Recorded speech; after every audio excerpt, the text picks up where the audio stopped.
नमस्कार दोस्तों, आप अपने प्यारे से चैनल ज्ञान विद गौरव में आपका स्वागत है। मैं गौरव सर। आज आपको हम क्लास 10th के मोस्ट इम्पोर्टेंट एमसीक्यूज और विथ कॉन्सेप्ट मतलब मैथ क्लास 10 की गणित जो है उसमें जो इम्पोर्टेंट ये मल्टीपल चॉइस क्वेश्चन बहुविकल्पी जो प्रश्न है उसमें इम्पोर्टेंट इम्पोर्टेंट करेंगे और आपको कॉन्सेप्ट के सही बताएंगे। कॉन्सेप्ट भी बताएंगे और क्वेश्चन भी बताएंगे। देखो ये बोला है क्या, इसमें आपको क्वेश्चन दिख रहा होगा कि क्या दिया गया है कि निम्नलिखित में कौन सा सह अभाज्य संख्याओं का युग्म है। सह अभाज्य संख्याओं का मतलब यह है कि इसमें ऐसा कौन सा पेयर है जिसमें कोई भी गुणनखंड एक दूसरे के कॉमन नहीं है। देखो 14 और 35, 14 और 35 देखो इसमें दोनों में 7 तो है ही, ये तो आपका नहीं होगा। 31 और 93, 31 और 93 भी नहीं होगा क्योंकि 31 और 93 में 31 है, ये भी नहीं होगा। 18 और 25, 18 25 में कोई कॉमन नहीं है एक के अलावा, तो मतलब ये आपका आंसर हो जाएगा। 32 62, 32 62 में देखोगे आप तो 32 में 16 कॉमन है। 32 32 62 में क्या है, दो कॉमन है, दो दो फैक्टर तो हो जाएगा, तो ये नहीं होगा। तो मतलब आपका क्या होगा, ऑप्शन बी आपका सही है। दूसरे पे चलते हैं। इसमें क्या बोला है, यदि द्विघात बहुपद x square a plus one x plus b के शून्य 2 और -3 है तो ए और बी के मान ज्ञात कीजिए। ये आपका क्वेश्चन है क्लास 10 का, ये मॉडल पेपर है जो उत्तर प्रदेश का मॉडल पेपर है, उसमें के क्वेश्चन है। देखो इसको कैसे सॉल्व करोगे। द्विघात बहुपद है तो द्विघात बहुपद आपको बताते हैं, तो देखो पहले, देखो इसमें क्या जो दिया है पहले आप लिखोगे। तो द्विघात आपका बहुपद क्या है, एक्स स्क्वायर प्लस में ब्रैकेट में ए प्लस में वन एक्स प्लस में बी, ये आपका है। ये द्विघात बहुपद है, इसको समीकरण बना दो तो इक्वल जीरो कर दोगे तो ये द्विघात समीकरण बन जाएगा। ये हो गया। इसमें शून्य, शून्य मतलब होता है यक्स के मान, यक्स के मान आपको दिए गए हैं। यक्स के मान क्या है, एक तो यक्स का मान दिया गया है 2 और एक यक्स का मान दिया गया है -3, ये आपको दिया गया है। पहले हम यक्स बराबर बारी बारी से रखेंगे, तो पहले यक्स बराबर क्या रख देते हैं 2। जब यक्स बराबर 2 रखोगे तो इसमें रखो इक्वेशन में, तो क्या हो जाएगा 2 का स्क्वायर, 2 का स्क्वायर प्लस प्लस में ये ब्रैकेट में ए प्लस में वन हो जाएगा, ए ब्रैकेट में ए प्लस में वन हो जाएगा और फिर जाके इंटू, इंटू क्या हो जाएगा 2 हो जाएगा, एक्स का मान प्लस में बी इज इक्वल टू 0। अब इसको थोड़ा सॉल्व करोगे, 2 का स्क्वायर 4 हो जाएगा, प्लस में ये 2 से मल्टीप्लाई करोगे तो क्या हो जाएगा 2a प्लस में 2 1 जा 2 प्लस में बी इज इक्वल टू क्या हो जाएगा 0 हो जाएगा। इसको और थोड़ा सॉल्व करोगे क्या हो जाएगा 2a प्लस में बी प्लस में 6 इज इक्वल टू 0। ये आपका इक्वेशन फर्स्ट बन गया। ठीक, ऐसे आप एक्स बराबर क्या रख दो, एक बार एक्स बराबर 2 रखा है, अब एक्स बराबर -3 रखो। तो जब एक्स बराबर क्या रखोगे -3, तो इसमें रखोगे इस वाले समीकरण में, तो रखोगे तो क्या हो जाएगा -3 का स्क्वायर प्लस में ब्रैकेट में ए प्लस में वन इंटू -3 प्लस में बी इज इक्वल टू 0। अब यहाँ पर -3 का स्क्वायर 9 हो जाएगा, माइनस अब इसमें मल्टीप्लाई करोगे तो -3 हो जाएगा, -3 हो गया प्लस में बी इज इक्वल टू 0। इसको थोड़ा सॉल्व करोगे तो 6 -3a प्लस में बी इज इक्वल टू 0, ये हो गया। ये आपका बी इज इक्वल टू 0, ये हो गया। इसको बोल दिया गया क्या, इसको इक्वेशन सेकंड बना लिया जाए, इसको इक्वेशन सेकंड। अच्छा तो इक्वेशन फर्स्ट और इक्वेशन सेकंड को सॉल्व करोगे तो ए और बी का मान आसानी से पता कर लिया जा सकता है। इक्वेशन सेकंड है तो यहाँ पर इसको इक्वेशन फर्स्ट को लिखो, तो क्या हो जाएगा 2a प्लस में बी प्लस में 6 इज इक्वल टू 0। आप मान में करोगे मतलब इसको सॉल्व करोगे दोनों, तो क्या हो जाएगा, थोड़ा माइनस करो तो माइनस हो जाएगा, तो यहाँ पर माइनस यहाँ पर माइनस, तो ये क्या हो जाएगा बताओ -3a -2a -5 भी हो जाएगा और b से भी माइनस हो जाएगा और 6 माइनस हो गया तो इज इक्वल क्या आ गया 0 आ गया। तो यहाँ से आप बोलोगे कि कि आपका ए का मान क्या आ गया, ए का मान आ गया 0। जैसे ए का मान 0 आया वैसे आप किसी भी इक्वेशन में रख दो, इक्वेशन फर्स्ट में रखो, समीकरण पहले में, तो आपको बी का मान आसानी से पता चल जाएगा। तो बी का मान कैसे पता चलेगा, इसमें ए का मान 0 रखोगे तो क्या हो जाएगा, 2 into 0 प्लस में बी प्लस में 6 = 0।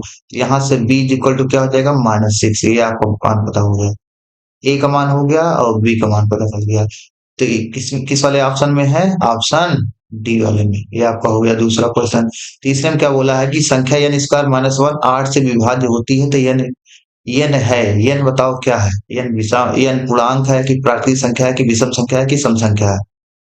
तो देखो n स्क्वायर माइनस 1 क्या है, 8 से विभाज्य है। n स्क्वायर माइनस 1 किससे विभाज्य है, 8 से विभाज्य है। तो 8 से विभाज्य होने का मतलब क्या है, ये 8 का गुणनखंड बनना चाहिए।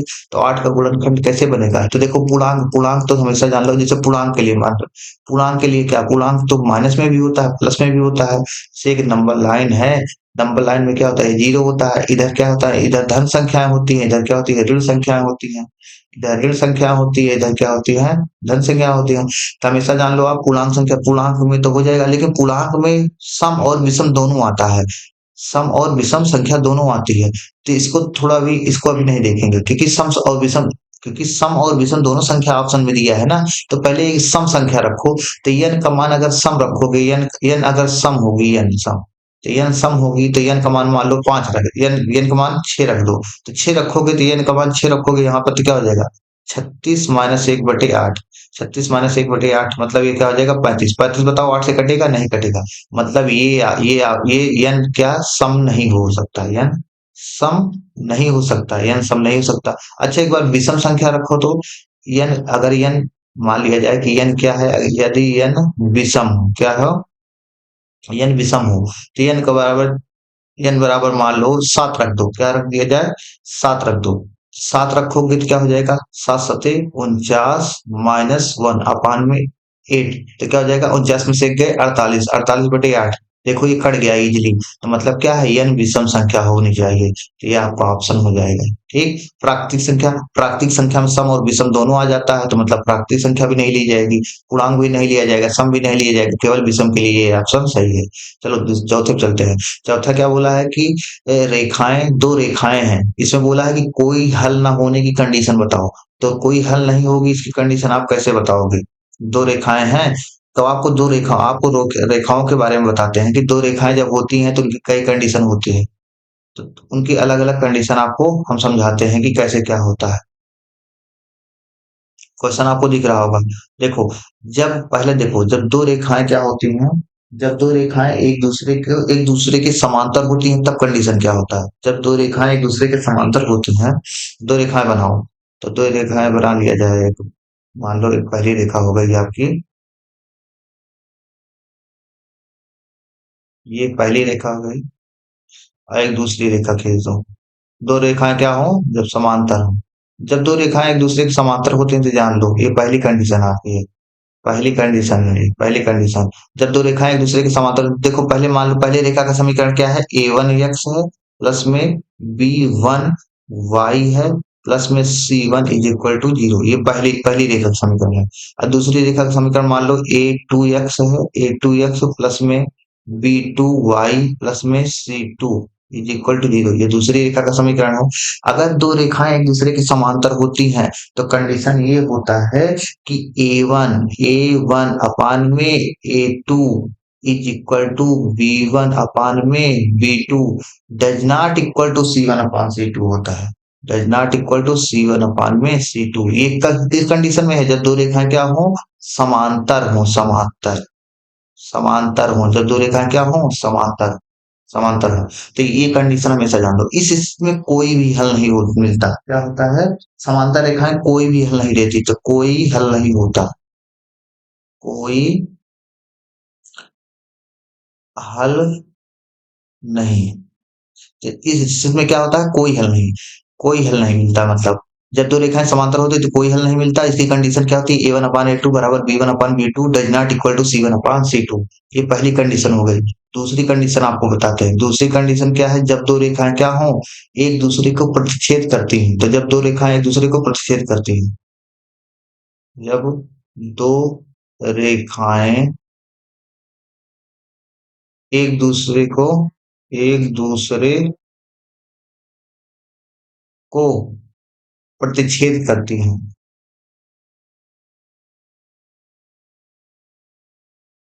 करती हूँ। जब दो दो रेखाएं एक दूसरे को प्रतिच्छेद करती हैं तब तब क्या नियम बनेगा?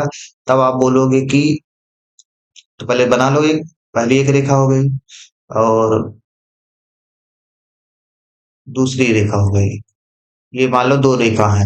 पहले पहली रेखा का मान लो समीकरण क्या है? A one x. पहली रेखा का समीकरण क्या है? ए वन एक्स प्लस में बी वन वाई प्लस में c one is equal to zero. ये पहली रेखा का समीकरण है। ठीक। और दूसरी रेखा का समीकरण मान लो, दूसरी रेखा का समीकरण क्या है? ए टू एक्स प्लस में बी टू वाई प्लस में c two is equal to zero. ये दूसरी रेखा का समीकरण है। अब ये दोनों रेखाएं जब प्रतिच्छेद करेगी तो प्रतिच्छेद के लिए कंडीशन हमेशा जान लो क्या होता है कि ए वन अपान में ए two does not equal to b one upon में बी टू। ये कंडीशन होता है। इस स्थिति में एक हल मिलता है, अद्वितीय हल मिलता है। क्या मिलता है? अद्वितीय, अद्वितीय, अद्वितीय हल। इस स्थिति में क्या मिलता है कि अद्वितीय हल मिलता है। अद्वितीय हल मिलेगा जब दो रेखाएं एक दूसरे को छेद करें। तीसरा कंडीशन, तीसरी एक होता है जब दो रेखाएं क्या हो? एक दूसरे के संपाती हो। क्या हो?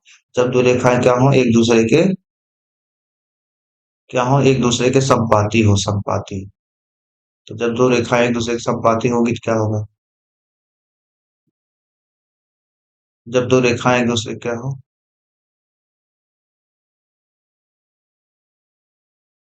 यहाँ बना लेते हैं, आपको बताते हैं।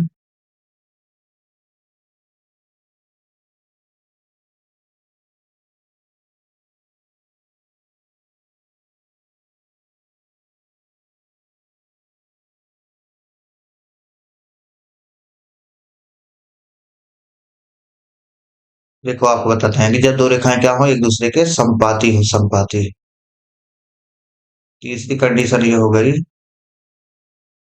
जब दो रेखाएं संपाती हो। संपाती का मतलब होता है एक दूसरे के ऊपर हो। पाती हो तो क्या होगा? तो देखो, पहली रेखा, पहली रेखा मान लिया जाए, ये हो गई आपकी पहली रेखा हो गई। और दूसरी रेखा मान लो ये हो गई। देखो एक दूसरे पे क्या है? एक दूसरे के संपाती है, मतलब एक दूसरे के ऊपर है ना। देखोगे आप लोग तो एक दूसरे के ऊपर है, ऊपर ऊपर। तो ये क्या है? इसका मतलब क्या है? दोनों रेखा एक दूसरे के संपाती है, संपाती हो। इसकी कंडीशन हमेशा जान लो। अगर दोनों को समीकरण यही हो, a one x plus b one y plus c one is equal to zero, a two x plus b two y plus c two is equal to zero, अगर दोनों का समीकरण यही है, तब संपाती के लिए क्या होता है कि A one x, A one upon में ए टू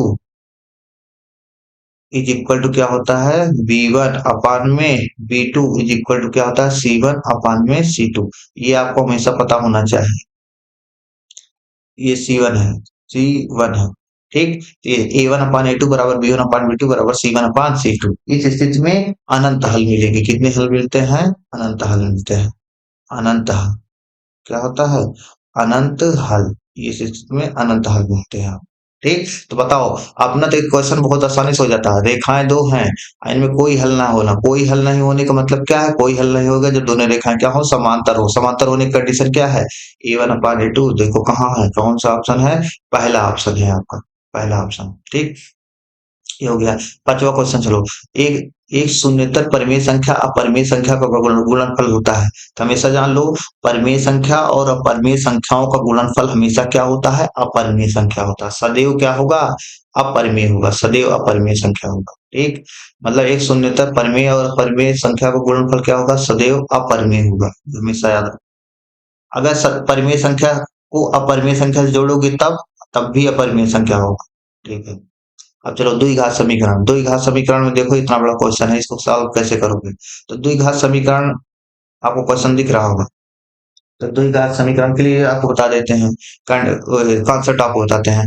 तो द्विघात समीकरण, मान लो कोई द्विघात समीकरण जिसे दे दिया जाए, द्विघात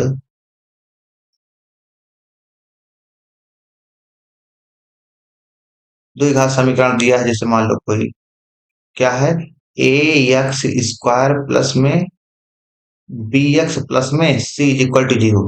तो हमेशा जान लो, इनकी मूलों की प्रकृति ज्ञात करने के लिए हम विविक्तकर निकालते हैं। तो विविक्तकर का फार्मूला होता है, विविक्तकर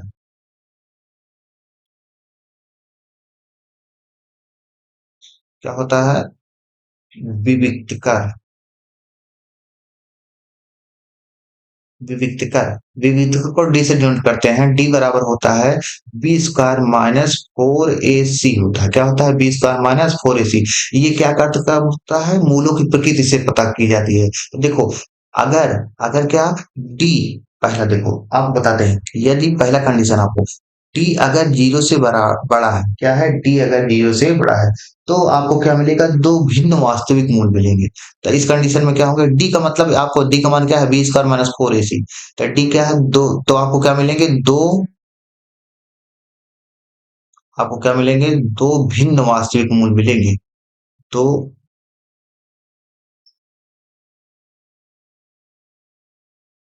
दो भिन्न वास्तविक मूल, दो भिन्न वास्तविक मूल ये होंगे। दो भिन्न दूसरा क्या है, दूसरा ये है कि जब क्या हो, जब डी जीरो के बराबर हो, जब डी जीरो के बराबर हो, डी जीरो के बराबर मतलब बी स्क्वायर माइनस फोर ए सी, तब आपको समान वास्तविक मूल मिलेंगे। क्या मिलेंगे, समान वास्तविक मूल मिलेंगे, समान वास्तविक मूल मिलेंगे। तब आपको क्या मिलेंगे, समान वास्तविक मूल। तीसरी कंडीशन क्या है, तीसरी कंडीशन यह है कि जब जब डी जीरो से छोटा हो, डी जीरो से छोटा हो, तब जाके क्या होगा, कोई भी वास्तविक मूल नहीं मिलेगा, कोई भी वास्तविक मूल नहीं मिलेगा, कोई भी वास्तविक कोई भी वास्तविक मूल नहीं। तो आपको कोई भी वास्तविक मूल नहीं मिलेगा, कोई भी वास्तविक मूल नहीं मिलेगा। तो ये बताओ आप लोग, तो चलो अब अपने क्वेश्चन में चलते हैं। तो देखो क्या बोला है कि समीकरण, देखो ये कथन दिया गया है, मतलब यहाँ से आपको पता करना है कौन सा सही है। तो समीकरण के दो भिन्न वास्तविक मूल होते हैं जब बी स्क्वायर माइनस फोर ए सी जीरो से बड़ा हो। तो मतलब क्या है, डी, ये मतलब बी स्क्वायर माइनस फोर ए सी क्या है, मतलब डी जीरो से बड़ा होगा तब बोल रहा है।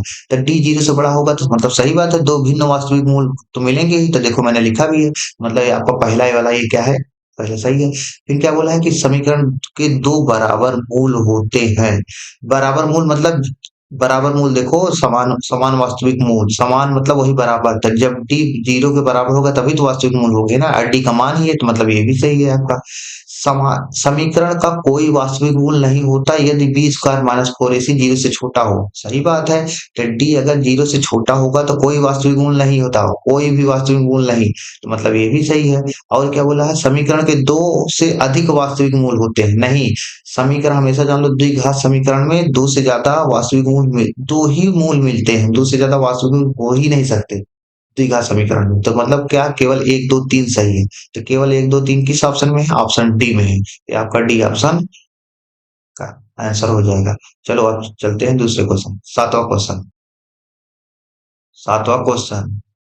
ठीक, तो सातवां क्वेश्चन कैसे होगा, सातवां क्वेश्चन ऐसे होगा कि समांतर श्रेणी ये है, इसमें 11वां पद ज्ञात करना है। तो देखो समांतर श्रेणी का आपको बता देते हैं। समांतर श्रेणी का एक होता है प्रथम पद, समांतर श्रेणी, समांतर समांतर समांतर श्रेणी, तो समांतर श्रेणी का प्रथम पद,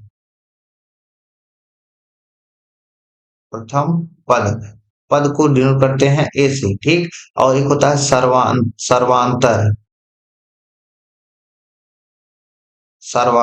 सर्वांतर को डिनोट करते हैं डी से, जिसके यनवे पद का फार्मूला होता है, यनवे पद, यनवे पद का फार्मूला होता है टी एन बराबर क्या होता है, टी एन बराबर होता है, यनवे पद टी एन बराबर क्या होता है, ए प्लस में एन माइनस में डी क्या होता है, ए प्लस में एन माइनस वन डी होता है, ये होता है आपका एन पद का फार्मूला। देखो इसमें बोला गया है समांतर श्रेणी दिया गया है, इसमें बोला है कि प्रथम पद क्या है कि इस समांतर श्रेणी में देखो प्रथम पद क्या है, ए का मान दिया है, ए का मान दिया है -5 और डी, डी मतलब सर्वांतर से सर्वांतर यहाँ से निकाल सकते हो, तो डी बराबर होता है, डी बराबर क्या होता है T2 माइनस T1 होता है। तो D is equal to T2 का मान क्या है -5/2 है, -5/2 है। माइनस में T1 का मान क्या है -5 है, इसको थोड़ा सॉल्व करोगे तो क्या हो जाएगा -5/2, माइनस माइनस प्लस हो जाएगा 5 हो जाएगा, ये क्या हो जाएगा 5 दूनी 10, 10 में 5 5/2, ये 5/2 आ गया आपका डी का मान। तो अब आप आसानी से 11वां पद फार्मूला लगा के ये 11वां पद निकाल सकते हो। तो 11वां पद आपको निकाल के बताते हैं कैसे निकलेगा 11वां पद। देखो एक हम डिवाइडर खींच लेते हैं, बना लेते हैं, ठीक है। आपको बताते हैं कि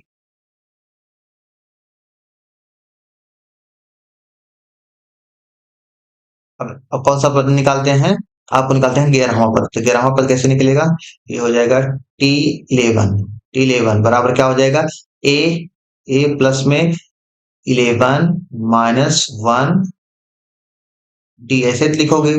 ए का मान क्या है -5 है, ए -5 है, प्लस में 11 में से एक गए 10, 10 इंटू डी का मान क्या है 5/2 है।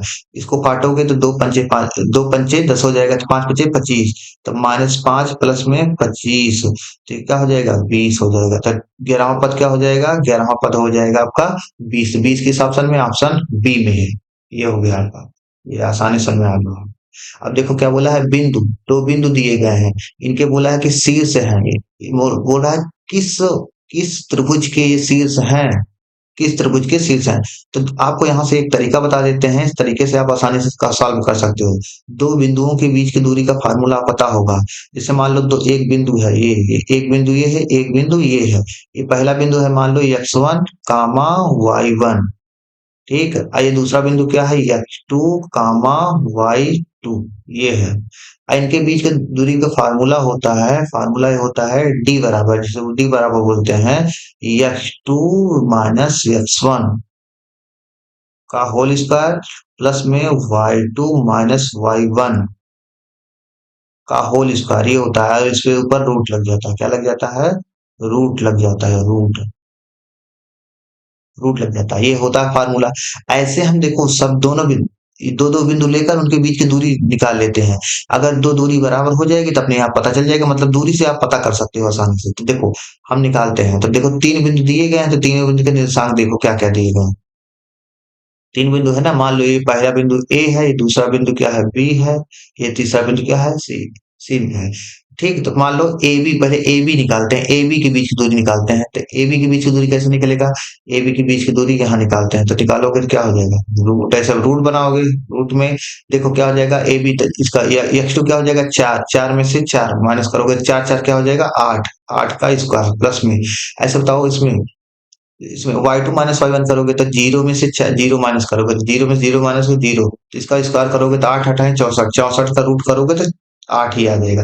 तो ए बी का मान कितना आ जाएगा 8 आ जाएगा। ऐसे चलो बीसी का मान निकालो, बीसी का मान, तो बीसी के लिए क्या हो जाएगा, बीसी के लिए ये दो बिंदु लिए जाएंगे, देख रहे हो ना, बीसी के लिए ये दोनों बिंदु। तो इसमें थोड़ा चलो वो y2 x2 माइनस x1 करो, x2 माइनस जीरो में से 4 माइनस करोगे, जीरो में से 4 माइनस करोगे तो जीरो, जीरो माइनस 4 का होल स्क्वायर प्लस में, इसमें क्या 3 माइनस जीरो, 3 माइनस जीरो का होल स्क्वायर, सॉल्व करो तो 4, 4 का स्क्वायर क्या हो जाएगा 16, 16 प्लस में 9, रूट, रूट सॉल्व करोगे तो क्या हो जाएगा 16 9 25, 25 25 का रूट क्या हो जाएगा 5 आ जाएगा। तो आपका बीसी क्या आ गया 5 आ गया। ऐसे आप एसी भी निकाल सकते हो, तो एसी निकालो, एसी जब निकालोगे तो कैसे निकलेगा, एसी,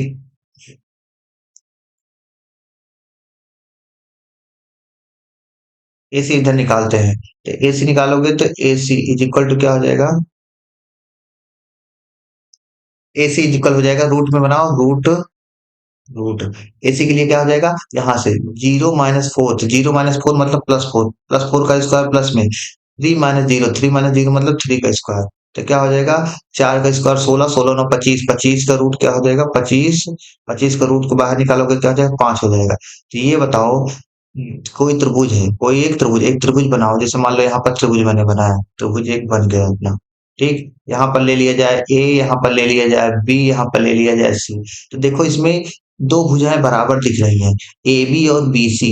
देखो ए बी का मान कितना आया है, 8 आया है, 8 ए बी का मान 8 आया है, और ए सी का मान कितना आया है, ए सी का मान 5 आया है, 5 आया है, और बी सी का मान क्या है 5 है। तो देखो दो त्रिभुज की दो भुजाएं बराबर दिख गई ना, ए सी और बी सी, मतलब क्या है, समद्विबाहु त्रिभुज है। कौन सा त्रिभुज है ये, समद्विबाहु त्रिभुज। समद्विबाहु त्रिभुज ये हो गए, आप आसानी से निकाल दो। ठीक, ये हो गया। चलो 9वें पे चलते हैं। दो समान कोणिक त्रिभुजों में उनकी संगत भुजाओं का अनुपात सदैव क्या होता है, समान रहता है। तो सदैव कोणिक मतलब क्या बोला है, दो समान कोणिक त्रिभुजों में उनकी संगत भुजाओं का अनुपात। संगत भुजाओं का अनुपात का फार्मूला कौन बताया था, थेल्स जी बताया था, थेल्स की प्रमेय में है ना। तो थेल्स का हो जाएगा, पाइथागोरस प्रमेय में नहीं होगा, थेल्स का प्रमेय हो जाएगा। 10वां, इसमें क्या बोला है, दिए गए चित्र में ओ केंद्र वाला कोई वृत्त है, इसमें दो स्पर्श रेखाएं खींची गई हैं, तो एपीबी का मान बताना है। कोण एपीबी का मान बताना है। नहीं, कोण एपीबी का मान 50 डिग्री दिया है। कितना है ये? कोण एपीबी का मान, ये वाला एंगल कितना है 50 डिग्री है। तो ये आपको ये वाला एंगल बताना है, ये वाला तो अच्छा बताओ, यहाँ से आपको फार्मूला पता होगा, O A B, angle O A B, ये वाला एंगल आपको पता करना है, ओ ए बी। ठीक, तो आपको एक बताते हैं, पहले कॉन्सेप्ट बताते हैं, फिर जाके आप फार्मूला तुरंत आप निकाल लोगे क्वेश्चन। देखो, जैसे मान लो कोई एक वृत्त हो, क्या है एक, मान लो ये कोई वृत्त है, ये मान लो कोई एक वृत्त है, इस पे दो स्पर्श रेखा खींच दिया जाए। एक स्पर्श रेखा मान लो यहाँ से गई, ये हो गया, एक स्पर्श रेखा और खींचो, दो स्पर्श रेखाएं हैं। आपको सिखा देते हैं, ये वाला कॉन्सेप्ट हमेशा याद रखना। दो स्पर्श रेखाएं हैं और इसमें बीच में एक केंद्र है, क्या है, एक केंद्र है। इसका केंद्र है क्या है, ये ओ है, ये केंद्र ओ है। अब यहां से देखो, आपको ये पता होना चाहिए कि ये वाला जो एंगल होता है, ये जो मान लो, जैसे मान लो क्या है, पी है, ये क्या है, ए है, ये क्या है, ये बी है। तो यहां से आप एक ओ खींच सकते हो, दोनों को इसको मिलाओ, स्पर्श रेखाओं को अगर मिलाओगे आप,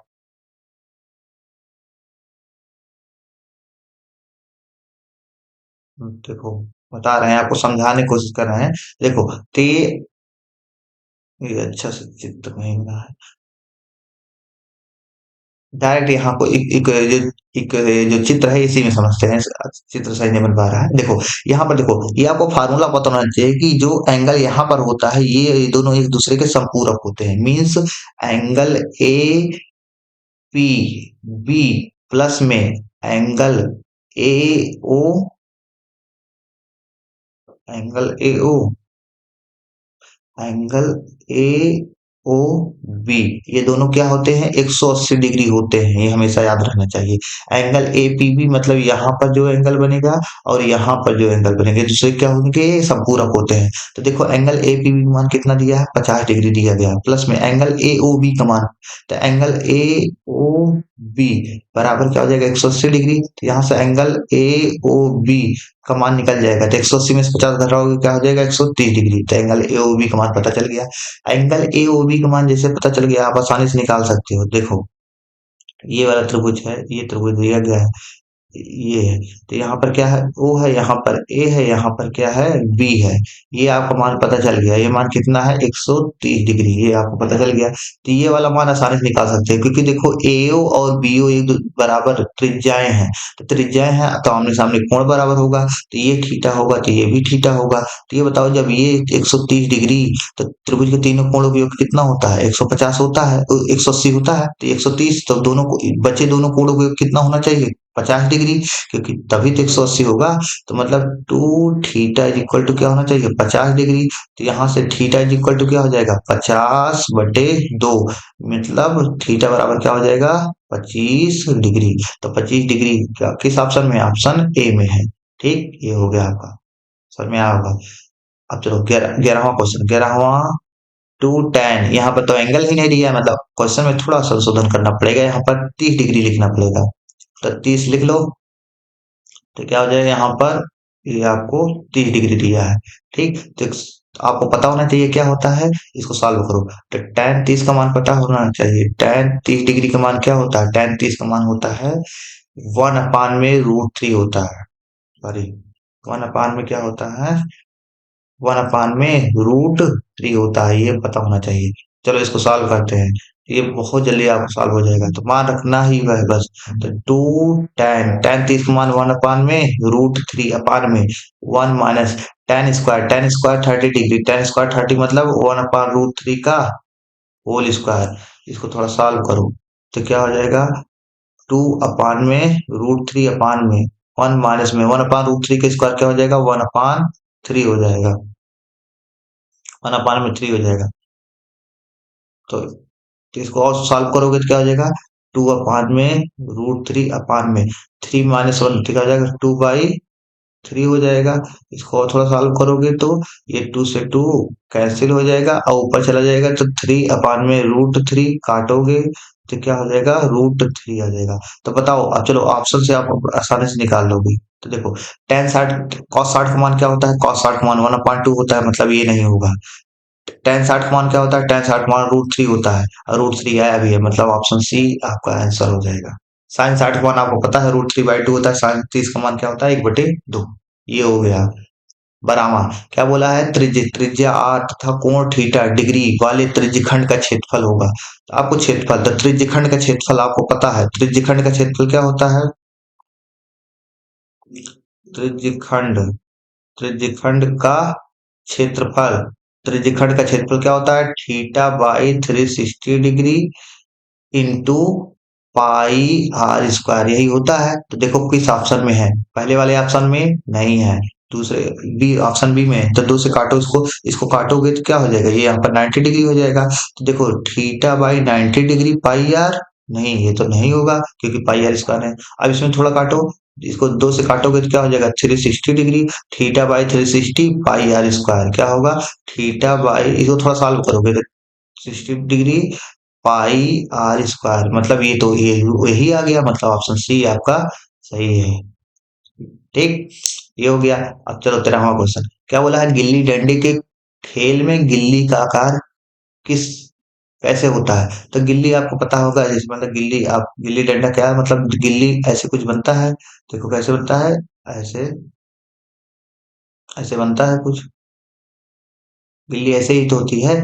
मतलब इसमें गिल्ली का मतलब, इसमें इसमें कौन कौन आकृत है, इसमें बोलोगे कि एक बेलन है, क्या है, एक बेलन है, एक बेलन है, और इसमें और बताओ दो शंकु है, एक बेलन है और बताओ एक शंकु, ये हो गया, एक शंकु ये हो गया, तो दो शंकु है, दो शंकु है, एक बेलन और दो शंकु। तो एक बेलन दो शंकु ऑप्शन सी में है, ऑप्शन सी में है, ये हो गया, ये पूरा आप जान लो।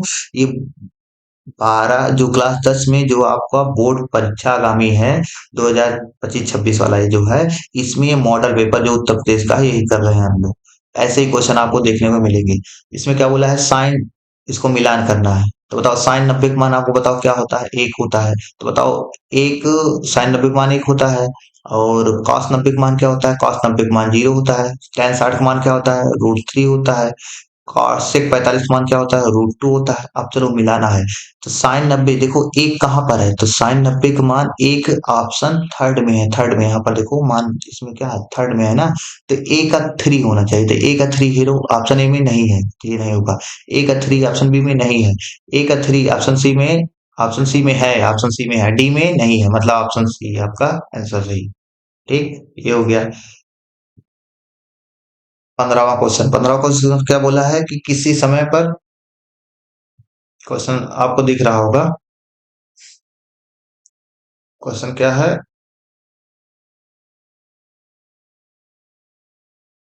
ये है आपका क्वेश्चन। क्या बोला है कि किसी किसी समय पर एक खंभे की छाया खंभे की लंबाई की रूट 3 गुनी है, तो सूर्य का उन्नयन कोण बताइए।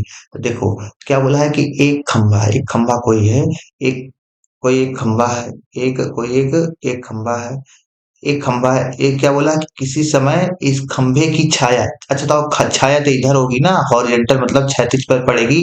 तो क्या बोला, छाया खंभे की लंबाई की रूट 3 गुनी है, मतलब जैसे खंभा की लंबाई मान लो जैसे एक है, खंभा जैसे एक है, तो छाया जो पड़ रही है वो लंबाई की रूट 3 गुनी पड़ रही है, मतलब जो छाया पड़ जा रही है वो क्या हो जा रही है, 1 गुणे रूट 3 है। ठीक, तो बोला है तब इसके बताइए, तब इसका उन्नयन कोण जो सूर्य का उन्नयन कोण है तब उसको बताना है।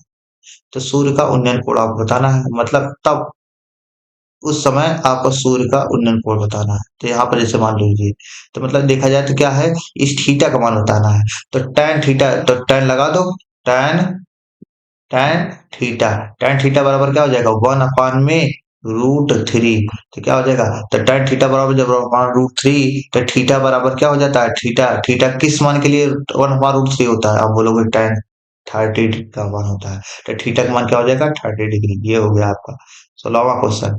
इसमें क्या बोला है, इसमें बोला है कि इसका मान बताइए। तो ऐसे कैसे सॉल्व करोगे, इसके सॉल्व करने का एक सिंपल जुगाड़, आप टैन का थीटा का कुछ मान रख लिया करो।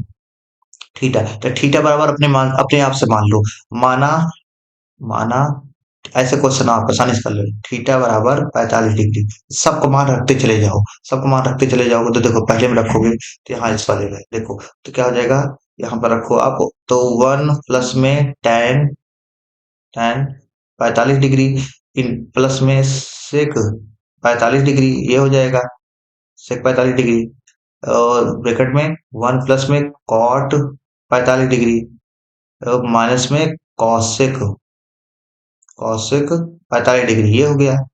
अब चलो सब कुछ सॉल्व करो, तो यहाँ पर 1 प्लस में tan 45 मान 1 होता है, प्लस में सेक 45 मान √2 होता है, ये हो गया। और यहाँ पर क्या हो जाएगा, 1 प्लस में कॉट 45 मान 1 होता है, माइनस में कॉसेक 45 मान क्या होता है, √2 होता है, ये हो गया। इसको सॉल्व किया जाए तो 1 प्लस 1 क्या हो जाएगा, 2 प्लस में √2, ये ब्रैकेट बंद। और इसमें क्या हो जाएगा, 2 माइनस में √2, ये ब्रैकेट बंद। a+b तो क्या होता है, a² - b², तो 2 का स्क्वायर माइनस √2 का स्क्वायर माइनस √2 का स्क्वायर क्या हो जाएगा, 2 हो जाएगा। तो 2 स्क्वायर 2 का 4, 4 में से 2 गए 2, तो ये आपका 2 आना चाहिए। तो 2 बताओ कितना हो जाएगा, 2 2 आया, तो 2 किस ऑप्शन में है, ऑप्शन सी में है, तो ऑप्शन सी हो जाएगा। 17वां क्वेश्चन, क्या बोला, निम्नलिखित में से कौन सी संख्या किसी घटना की प्रायिकता नहीं हो सकती।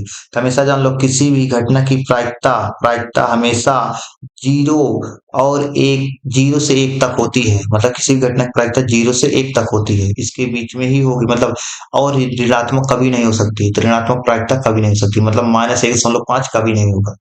एक ये हो गया आपका। 18वां क्वेश्चन, संचयी बारंबारता सारणी की रचना निम्नलिखित में उपयोगी होती है। तो किसमें संचयी बारंबारता, क्वेश्चन आपको लिख रहा होगा, क्या बोला है, बोला है कि संचयी बारंबारता सारणी की रचना,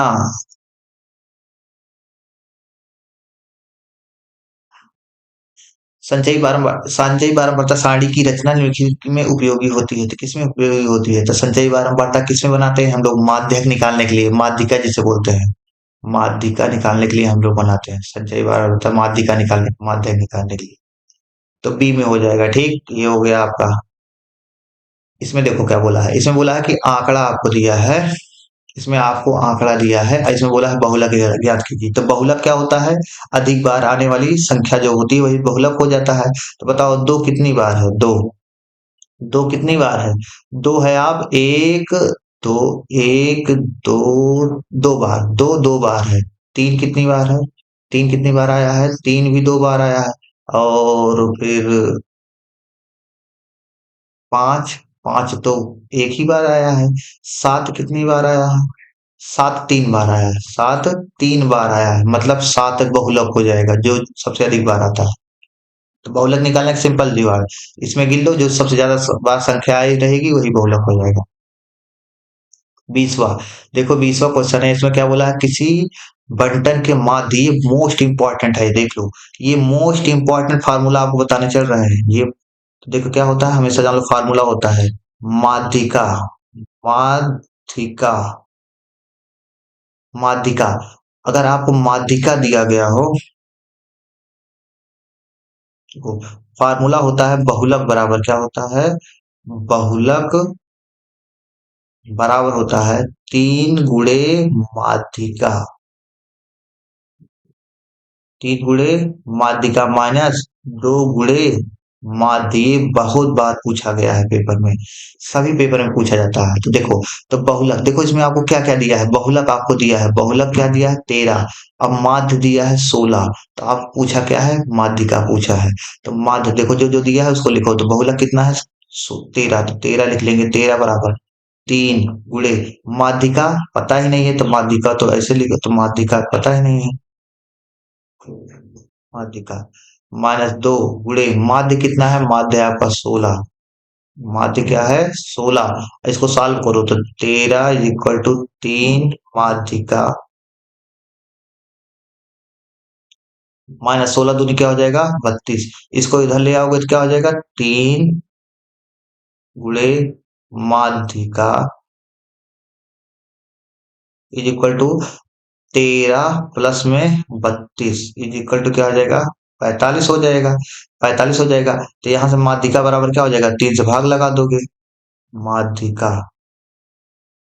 तो माध्यिका बराबर 3 से भाग लगाओगे तो क्या आ जाएगा 15 आ जाएगा। आपका क्या आ जाएगा 15 आ जाएगा। तो आपका आंसर क्या हो जाएगा 15। इतना क्वेश्चन हमने 20 क्वेश्चन किया, और इन 20 क्वेश्चन को आपको अच्छे से तरीके से बताया है मैंने। इन तरीकों को आप रिवाइज कीजिएगा, और आपको अच्छा लगा है तो आप कमेंट करके जरूर बताइएगा। आपको हम पूरा पेपर कराएंगे, और इम्पोर्टेंट टॉपिक आपको कराते हुए चलेंगे, जो आपके बोर्ड परीक्षा में देखने को पूरा हूबहू क्वेश्चन मिलेगा। धन्यवाद। और आप सब्सक्राइब कर लीजिएगा इस चैनल, लाइक भी।